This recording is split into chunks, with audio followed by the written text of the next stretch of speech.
there was a CDC report on youth mental health recently, Center for Disease Control, and it said that it had a lot of really painful statistics, but one of them was that about 1 in 3 American teenage girls seriously considered committing suicide in 2021, I believe.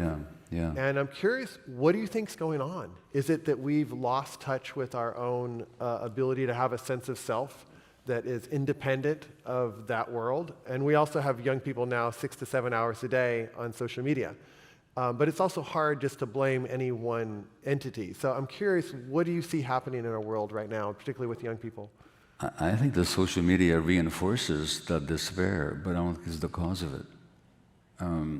So for the cause of it, and again, we have to throw out these genetic explanations of mental illness, because if it's genetic, why are they rising? Genes don't change in 10 years.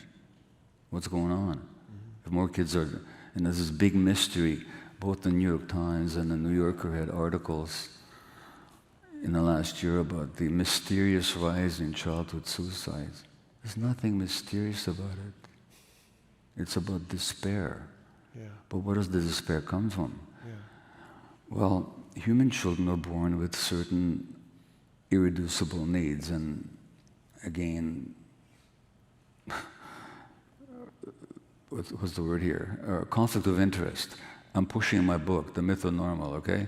Because it's got a chapter. It's got a chapter on children's irreducible needs. Think of it this way. Our lungs don't expect oxygen. Our lungs are an expectation for oxygen. If there wasn't oxygen in the Earth's atmosphere, we'd have no lungs. So it's not just that our lungs expect oxygen, they're an expectation for it. It's not a thought original to me, but I think it's a very, despite the fact that I didn't think of it, it's a really good thought, okay? It comes from the wonderful book, The Continuum Concept by Jean Lidloff. Wonderful book. So our lungs are an expectation for oxygen. The human child is also an expectation. Doesn't expect things, is an expectation of things. Wouldn't have evolved without those conditions being present, any more than lungs would have evolved. A human child is an expectation, certain needs that if they're met, that child will be fine. If they're not, there's going to be despair. Number one, a powerful, strong attachment relationship in which the child feels welcomed and accepted and seen and heard and enjoyed. Absolute need of the human infant. That's the first one. The second one is what a psychologist friend of mine calls rest. Rest means that the child shouldn't have to work to make their relationship work. They shouldn't have to be compliant, cute, smart, pretty, successful, anything. Nor should they have to try to reduce the parents' stresses by suppressing their own needs, which happens in a lot of families. So rest. The child shouldn't have to work to make the relationship work. That's the second irreducible need. The third one is the freedom and encouragement to experience and have validated all their emotions. Now, there's a great neuroscientist, unfortunately died a few years ago in his 70s, Dr. Jaak Panksepp, who distinguished some essential emotional brain circuits that we share with other mammals. We're wired for them. One of them is anger. We're wired for anger. Good thing too. When somebody enters your space, oh, get out! That's healthy anger. Without that, where in nature would you live? When human beings evolved out in nature, as do other mammals, how long does any mammal survive without healthy anger, without a boundary? So that's one. Love or caring is another, because without that, the vulnerable don't get taken care of. And we're all vulnerable sometimes. Panic, fear, play, Play is essential. Play is much more important for brain development than academic learning, by the way. All animals play for a good reason. That's how they develop. Curiosity, seeking. Well, the child is a need, that's the third irreducible need, is to experience all these emotions when they're appropriate and have them validated. In our culture, so many of these are completely suppressed. The fourth need of the child is spontaneous, free play out in nature. Okay? Now these are the irreducible needs of children. Now just go through all those four, you'll find two things about them. One is, when you study Aboriginal hunter-gatherer societies, they're exactly what's provided. And that's how we evolved for millions of years. And the second thing you'll find about them, try and find them with a magnifying glass in this culture. How many kids get those needs met? Because of the way we are taught to parent, the way that parents are stressed. When parents are stressed, they don't have the patience for their kids. When parents are told that when your kid is angry, give them a time out. There's a very famous Canadian psychologist, who I hope you'll never have here,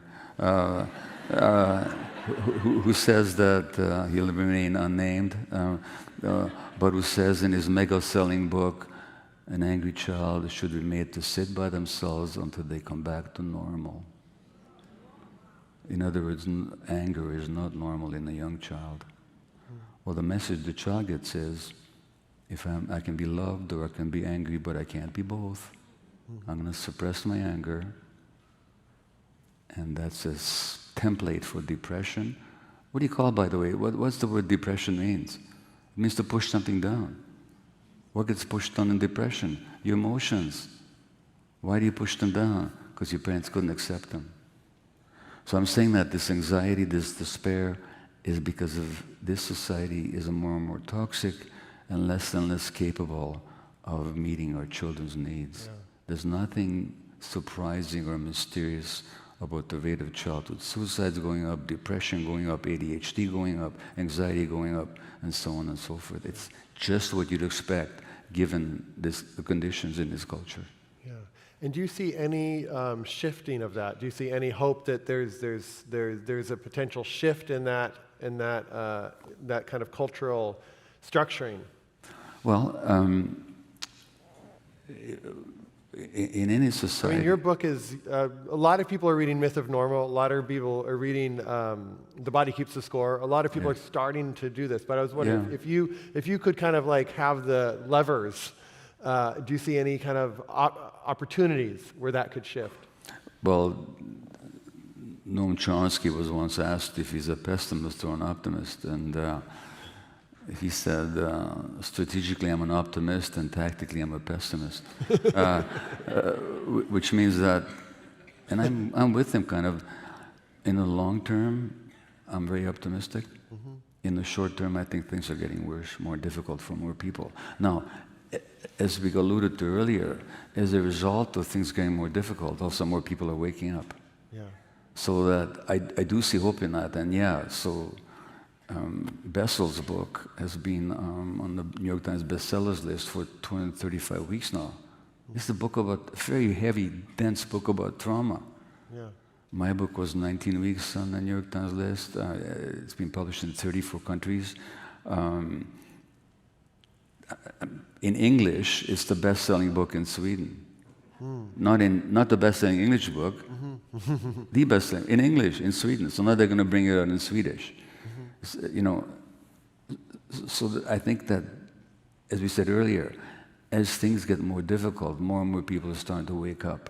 Yeah. You know, and Almas again, who's one of my great teachers, he said that the most difficult things in your life are also the kindest things. There's a part of you that will create difficulties to lead you back to yourself. And I've certainly seen, I don't recommend illness, physical or mental, as a way of waking up, but the fact is they can function that way. Yeah. And I think the same thing is true of a society. Yeah. So that some of the most difficult things that are going on right now in this culture are also the things that are waking up more and more people. Yeah, so sure. I do have hope in that. I do have faith that people will wake up, Yeah. and more people are, even as things get more difficult. Yeah.